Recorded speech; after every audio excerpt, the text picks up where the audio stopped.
रुद्र खाली मान घालून आपल्या खोलीत शिरला. त्याचे मन आज खूपच उदास झाले होते. लक्ष कुठेतरी जमिनीवर खिळले होते. काय झाले माझ्या राजाला? एवढा उदास का? दक्षाने रुद्रला हसत विचारले. तुझ्यापासून दूर जात आहे म्हणून. रुद्र आडखळला. त्याचा कंठ दाटून आला. हे तर नेहमीचेच आहे. एखादे प्रकरण अचानक येते आणि काही वेळापुरते आपली ताटातूट होते. दक्षाही खाली बघत उदासवाण्या स्वरात म्हणाली. रुद्रने फक्त तिच्याकडे भरलेल्या नजरेने पाहिले आणि प्रेमाने तिच्या डोक्यावरून हात फिरवला व तिच्या मांडीवर आपले डोके टेकले. साधारण संध्याकाळच्या 4:30 वाजता रुद्र आपली बॅग घेऊन खोली बाहेर पडला. एकटाच जातोस काय? मागून नितेशने आवाज दिला. तसे रुद्रची पावले अडखळली. नितेश चालत त्याच्या जवळ आला. मला विसरून एकटाच चाललास काय? रुद्रच्या खांद्याला पकडून आपल्या दिशेने त्याला फिरवत नितेश थोड्या कंपित आवाजात म्हणाला. समज मी परतलो नाही तर तू काळजी घे. रुद्रचा कंठ दाटून आला. ते सर्व एका बाजूला, पण मी तुला इतक्या मोठ्या संकटात एकटे सोडणार नाही. मी नेहमीच तुझ्या बरोबर होतो. आणि असे नाही. रडत नितेश रुद्रच्या गळ्यात पडला. रुद्रनेही भरलेल्या डोळ्यांनी त्याच्या पाठीवरून हात फिरवला. जिजू जिजू, कुठे आहेत माझ्या दोन्ही दी आणि राजा? तुम्ही जोपर्यंत आपले काम करून परतत नाही तोपर्यंत मी त्यांना सांभाळेन. एक तरुण मुलगा घरात शिरत किंचित मोठ्या स्वरात ओरडला. आवाज आला तसे रुद्रने दारात पाहिले. समोर करणला पाहताच रुद्रला आश्चर्य वाटले. करण, तू इथे अचानक? रुद्रने विचारले. मी बोलावले. नितेश हसत म्हणाला. होय स्वीट जिजू, आणि जोपर्यंत तुम्ही तुमचे काम उरकून परतत नाही तोपर्यंत दीची आणि राजाची काळजी करू नका. करण हसत पुढे येत म्हणाला. मला राजाची काळजी वाटत नाही रे, पण तुझी वाटते. अलगद त्याला हसत मिठी मारत रुद्र म्हणाला. शेवटी घरातील सर्वांचा निरोप घेत रुद्र आणि नितेश तिथून निघाले. रुद्रने घरापासून दूर एका ठिकाणी गाडी थांबवली व घड्याळाकडे पाहिले. रुद्र, काय झाले? इथून निघण्याचा एखादा मुहूर्त पाहिला आहेस काय? मजाकिया स्वरात नितेशने विचारले. होय, संध्याकाळी 5चा. रुद्र घड्याळाकडे पाहत गंभीर आवाजात म्हणाला. घड्याळात 5च्या आकड्यावर काटा जाताच रुद्रने कार वेगात पळवली. रुद्र, एक विचारू शकतो की आपल्याला इथून 5लाच का निघायचे होते? नितेशने गंभीर आवाजात विचारले. रुद्र थोडा हसला व म्हणाला. अरे तसे काही नाही. ती बाई सुमित्रा, तिच्या सांगण्यावरून अश्विन आणि त्याच्या मित्राला नाशिकलाहून गोव्याच्या दिशेने 5च्या सुमारास निघाले होते. मग मीही मुद्दामहून 5ची वेळ निवडली, यासाठी की आपण भूतकाळातील त्या घटनेची पुन्हा एकदा जशीची तशी अनुक्रमे पुनरावृत्ती करावी. गाडी वेगात काळ्या नदीच्या पात्राप्रमाणे पसरलेल्या रस्त्यावरून धावत होती. तिच्या पावलांखाली वाळलेली पाने चिरडली जात होती. त्यांच्या मुखातून एक विचित्र दुःखद ओरडणे बाहेर पडत होते. आजूबाजूला अंधाराच्या साम्राज्यात सामावलेली घनदाट झाडी जणू गाडीच्या विरुद्ध दिशेने धाव घेत मागे पळत होती. बाजूच्या सीटवर डोके टेकून रुद्र झोपला होता. नितेशने ते वर्तुळाकार स्टेअरिंग आपल्या हातात घेतले होते. रात्र पुष्कळ झाली होती आणि तिथे आसपास विसाव्याची एकही जागा नव्हती. इथे झोपेची लाट राहून राहून नितेशच्या डोळ्यावर येऊन आपटत होती. अचानक घड्याळात रात्रीच्या 12चा टोल पडला आणि नितेशची पापणी झोपेने खाली ओढली. नितेशचे हात स्टेअरिंगवर यंत्रवत फिरत होते. पुढच्याच क्षणी त्या मुख्य रस्त्याला फुटणाऱ्या एका जंगलात शिरणाऱ्या नागमोडी रस्त्यावर नितेशने गाडी गरकन फिरवली. गाडीचा वेग त्या स्थितीतही तुसभरही कमी झाला नव्हता. समोर दगड, धोंडे, खड्डे, लाकडे येत होती. गाडी एखाद्या वादळी समुद्रात अडकलेल्या बोटीसारखी उसळी मारत होती आणि नितेशचे हात तिला आपोआप वळण देत होते. गाडीचा हॉर्न त्या भकास वातावरणात मोठा गोंगाट करत होता. तरी नितेशला जाग नव्हती. तो आपले डोके स्टीअरिंगवर टेकून निपचित पडला होता. नितेश, नितेश उठ म्हणत रुद्रने त्याला हलवत त्याचे डोके पकडून अलगद सीटवर टेकवले आणि पाण्याच्या बाटलीतील थोडे पाणी हातावर ओतून त्याच्या तोंडावर शिंपडले. डोके घट्ट हातांनी दाबत नितेशने तोंडाची वेडीवाकडी हालचाल केली. त्याच्या डोक्यात जणू विंचव नांगी मारत होते. एवढ्या भयानक वेदना नसानसात विजेसारख्या रेंगाळत फिरत होत्या. नितेश, डोळे उघड. नितेश, शुद्धीवर ये. रुद्र ओरडून त्याला हाका देत होता. नितेशने डोळे किलकिले केले. समोर रुद्रला पाहताच त्याने घोगऱ्या आवाजात विचारले, रुद्र, आपण कुठे येऊन पोहोचलो? बाहेर ये, दाखवतो म्हणत कारचा दरवाजा लोटत रुद्र बाहेर पडला. अजूनही नितेशच्या डोक्यात मुंग्या फिरत होत्या. शरीरात एक विचित्र कंप जाणवत होता. डोळ्यांपुढे काळी वर्तुळे गोल गोल भोवऱ्याप्रमाणे हलकी सावकाश फिरत होती. आजूबाजूला पाहता फक्त अंधार दिसत होता. गाडीच्या काचेला चीर गेली होती व पडद्याप्रमाणे तिच्यावर काही पांढऱ्या विटांचा ढीग साचला होता. शेवटी दरवाजा उघडत नितेश बाहेर पडला. आधीच दरवाजावर साचलेली धूळ दरवाजा हल्ल्यामुळे हवेत उडाली व किंचित कडवट वासाने नितेशच्या नाकातोंडात शिरली. नितेश शहारला. आजूबाजूला तीव्र काळोख होता. गाडी एखाद्या पडक्या घराच्या भिंती फोडत आत शिरली होती. पॅन्टच्या खिशातील आपला मोबाईल काढत नितेशने थोड्या कंपित हाताने त्याची फ्लॅश सुरू केली. त्या उजेडात त्या घराच्या पडक्या तुटक्या भिंती भस्कन नितेशच्या डोळ्यासमोर आल्या. किंचित गरमाहट नितेशच्या काळजात उठली. हे आपण कुठे येऊन पोहोचलो? मी झोपल्यामुळे तर हा अपघात झाला नाही ना? कंपित हाताने आपल्या चेहऱ्यावरील घाम पुसत नितेश स्वतःला दोष देऊ लागला. नितेश. त्या हाकेबरोबर नितेश विजेचा झटका लागल्यागत थरथरला. नितेश, त्या घरातून इकडे बाहेर ये. परत रुद्रने हाक दिली तसे त्या तुटक्या फुटक्या भिंती पार करून नितेश बाजूला गेला. रुद्र, मला माफ कर. गाडी चालवताना माझा डोळा लागला होता. नितेश भरलेल्या गळ्याने अपराधीपणाच्या भावनेने रुद्रला म्हणाला. हे बघ. नितेशला शांत करत रुद्र आपले बोट समोरील पायवाटेवर उमटलेल्या एका निशाणाकडे उचलत म्हणाला. नितेशने डोळे विस्फारले.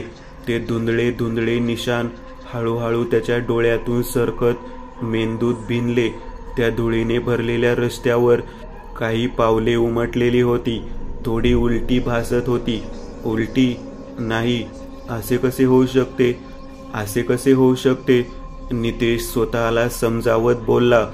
पण एक अनामिक अदृश्य शक्ती त्याच्या काळजाला हात घालण्याचा प्रयत्न करत होती आणि त्याचे मन पूर्वीपेक्षा अधिकच विचलित होत होते. नितेश, पाहिलेस काय? ही पावले उलटी आहेत, रुद्र म्हणाला. त्याबरोबर कोणीतरी नितेशचे काळीज हातांनी घट्ट पकडून दाबले. एक वेदनेची कळ उठली. तरी स्वतःला सावरत हळूहळू घामाच्या विळख्यात सामावणारा नितेश कंपित थरथरत्या आवाजात रुद्रला म्हणाला. पण रुद्र, ही पावले सरळही असू शकतात ना? गुडघ्यावर खाली बसलेल्या रुद्रने आपला चेहरा उचलून नितेशकडे पाहिले. सामान्य माणूस जेव्हा चालतो तेव्हा त्याच्या एडीवर शरीराचा भार पडतो म्हणून त्याचा ठसा मातीत खोल उमटतो. पण पाऊल उचलताना हाच भार तळव्यावर येतो म्हणून तळव्याचा आणि बोटांचाही भाग तितकाच मातीत उमटतो. पण या पायांचे निशाण पहा. हे ज्या दिशेला जात आहेत ते उलटे उमटलेले आहेत आणि उलटे पाय टाकताना शरीराचा सर्व भार एडीवरच पडतो आणि उचलतानाही एडीवरच. म्हणून बैलांच्या खुराप्रमाणे ही एडीचे निशाण मातीत खोल उमटलेले आहे. पण हे तळव्यांचे आणि बोटांचे निशाण बघ, फक्त अस्पष्ट उमटले. हे सामान्य माणसाच्या पावलाचे निशाण नाही. तसे असते तर तळव्याचे आणि बोटांचे निशाणही मातीत तेवढेच उमटले असते किंवा किंचित कमी तरी ठळकच असते. पण या पायांचे निशाण तू समजू शकतोस मला काय बोलायचे आहे ते? रुद्र संथ आवाजात बोलला व आपल्या जागेवरून उठला. इकडे तिकडे मोबाईलचा उजेड मारत तो पुढे निघाला. त्या क्षणात आसपासच्या जंगलात कोल्हेकुई घुमली. घामाघूम झालेला नितेश आपल्या विस्फारलेल्या डोळ्यांनी त्या उलट्या पावलांच्या निशाणाकडे पाहतच राहिला. तेथील शांतता आता त्याला छातीच्या पिंजऱ्यात आपटणाऱ्या आपल्या काळजाची धडधड स्पष्ट ऐकू देत होती. त्याच्या ओलसर अंगाला आता तेथील हवा काट्याप्रमाणे वाटत होती. तेथील काळोखातील भीती त्याच्या काळजाला हळूहळू स्पर्श करत होती. नक्कीच हे ठिकाण भयानक आहे आणि येथील प्रत्येक वस्तूही. नितेश स्वतःशीच बडबडला. अचानक हवेची जोरदार झुळूक अंगावर आपटावी तसा एक खोल गरम श्वास नितेशच्या ओलसर मानेवर आपटला. तो स्पर्श अंगावर सापासारखा धावत नितेशच्या छातीत शिरला आणि त्याने काळजाला दंश केला. नितेश अंगभर पूर्ण शहारून झटकन मागे फिरला. अंधारातील सैतानी धुके वेगात त्याच्या अंगावर धावून आले. नितेशने आपले बटबटीत डोळे आपल्या आसपास फिरवले. जणू त्या गडद धुक्यात एखादी आकृती क्षणात हलली. ती हालचाल जणू नितेशच्या छातीतच त्याच्या लटकणाऱ्या काळजाच्या आसपास झाली आहे आणि कोणीतरी त्याचे काळीज तोडण्याचा प्रयत्न केला आहे असे त्याला वाटले. त्याने नकळत आपल्या उजव्या हाताचा तळवा धडधडत्या छातीवर ठेवला. आता त्याला समोरील अंधारापुढे हातातील मोबाईलचा उजेड काहीच वाटत नव्हता. ते दृश्य जणू मोठ्या काळ्या फळ्यावर एक छोटा खडूचा ठिपका वाटत होते. नितेशचे विचलित मन त्या काळोखाकडे पाहून अधिकच भ्यायले. त्याला वाटले जणू ठाण मांडून बसलेला हा सावटरूपी भयानक काळोख आताच त्याच्या अंगावर धावून येईल. खट! समोरील खंडहर पडलेल्या घरात काहीतरी मोठ्याने खाडकन आपटले आणि त्याचा कंपित आवाज वेगात नितेशच्या छातीत शिरताच त्याचे काळीजही तुटून मोठ्याने आतल्या आत कुठेतरी एखाद्या तीक्ष्ण गोष्टीवर आपटले. रुद्र! त्या तीक्ष्ण गोष्टीवर आपटलेल्या काळजातून जणू भीतीची वेदना बाहेर पडली. त्याबरोबर नितेश मोठ्याने ओरडला व रुद्रच्या दिशेने धावत गेला. काय झाले तुला? काय झाले तुला धापा टाकायला? रुद्रने त्याच्याकडे पाहत विचारले.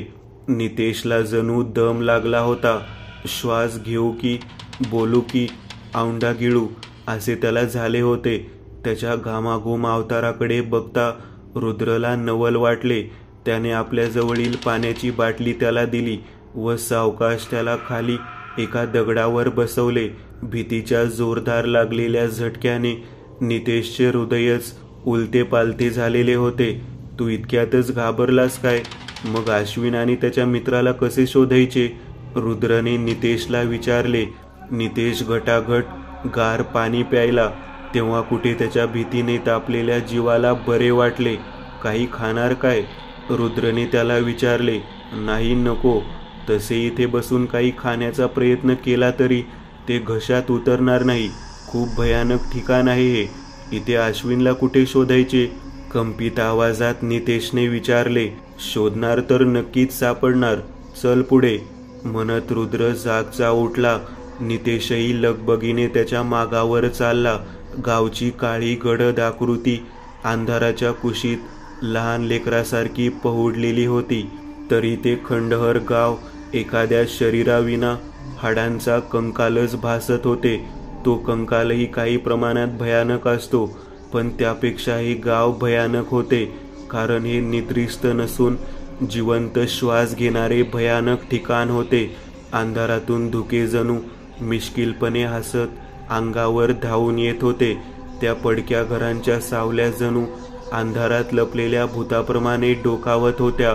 त्या तुटक्या फुटक्या भिंती जणू विवळत होत्या. नितेश आधीच गांगारून गेला होता. आपले भिरभिरते विस्फारलेले डोळे तो चहूबाजूला अंधारी राज्यात फिरवत होता.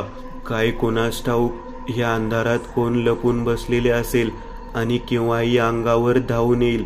नितेशचे डोके त्याच्या भेदरलेल्या मनाच्या झांजावर अधिकच थाप पडून त्याचा कंप संपूर्ण शरीरभर पसरवत होते. आणि भीतीची पहिली पायरी हीच असते. रुद्र एका घराशेजारी अचानक थांबला. जणू त्याने काहीतरी अज्ञात हेरले.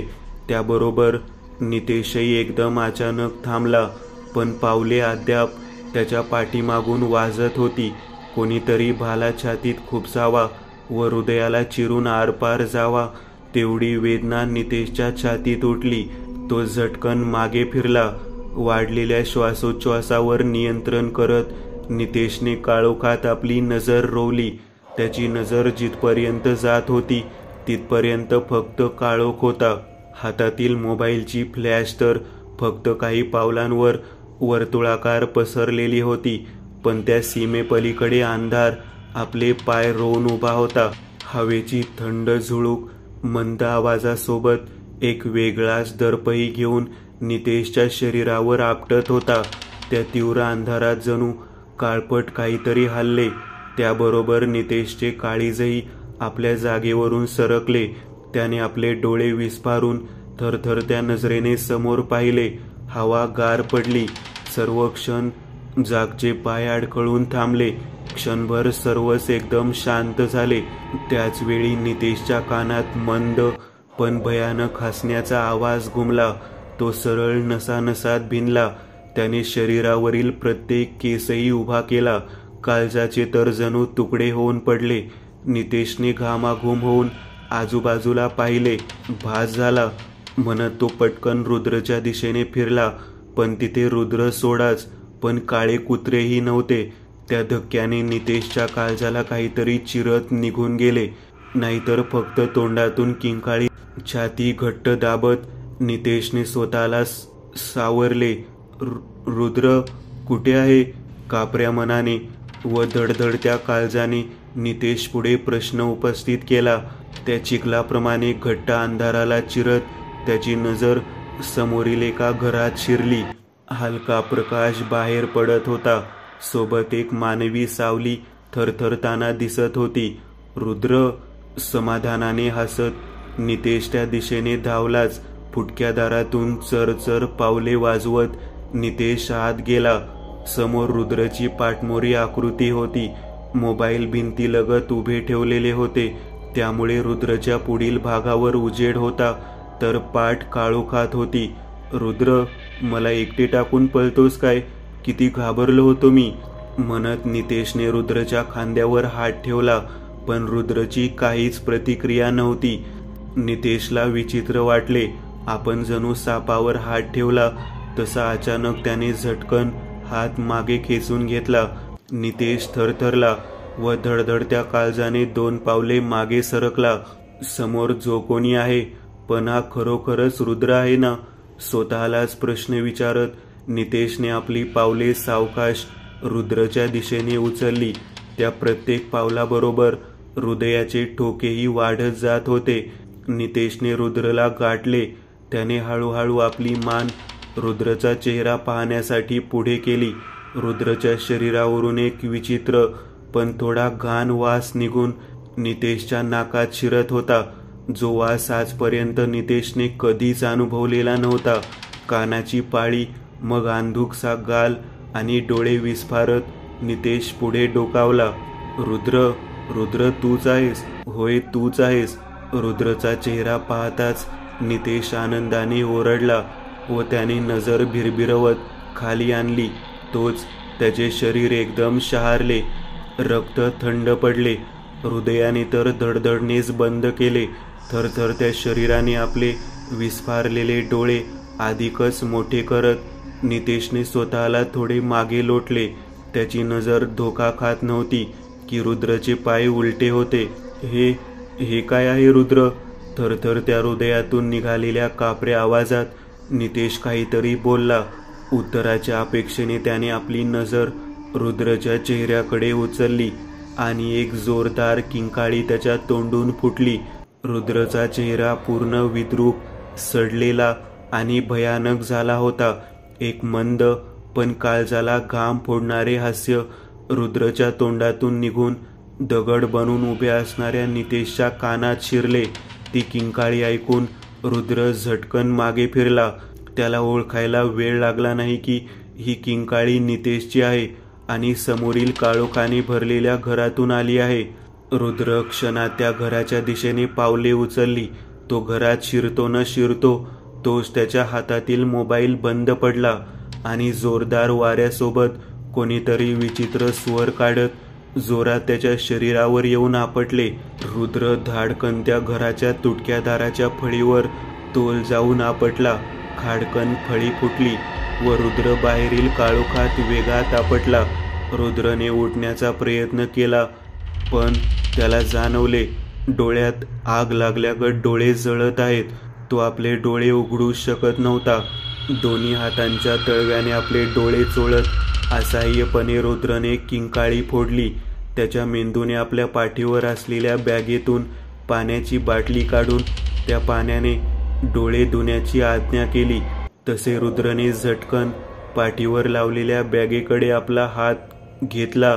तोच कोणीतरी घट्ट त्याचा हात पकडला. रुद्र, रुद्र पळ येथून, ती येतय, मारून टाकेल आपल्याला, पळ येथून.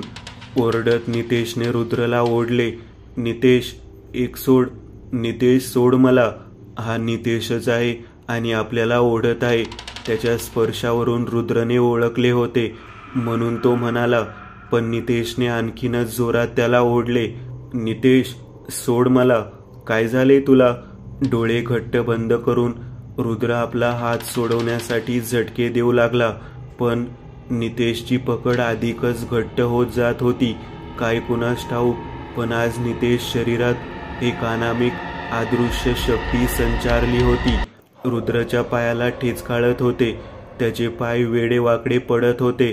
तरीही नितेश जबरदस्तीने त्याला ओढत नेत होता. रुद्र, ते बघ, तिथे मार्ग आहे या भयानक गावातून सुटण्याचा, चल लवकर. एक वेगळ्याच दुहेरी आवाजात म्हणत नितेशने रुद्रला ओढत नेले आणि डोळ्यासमोर त्या चमकदार तेजस्वी दिसणाऱ्या भागात प्रवेश केला. रुद्रला काहीतरी कर्कश करकर आवाज करत जोरदारपणे खाडकन आपटण्याचा आवाज ऐकू आला. काही क्षणात वेगवेगळ्या गोष्टीवर आदळणाऱ्या रुद्रला ओढत नेऊन एका काळोखात फेकून दिले. धाडकन आपटत रुद्र एकदम शांत झाला. सोबत नितेशही तेथे येऊन आपटला व बेशुद्ध पडला.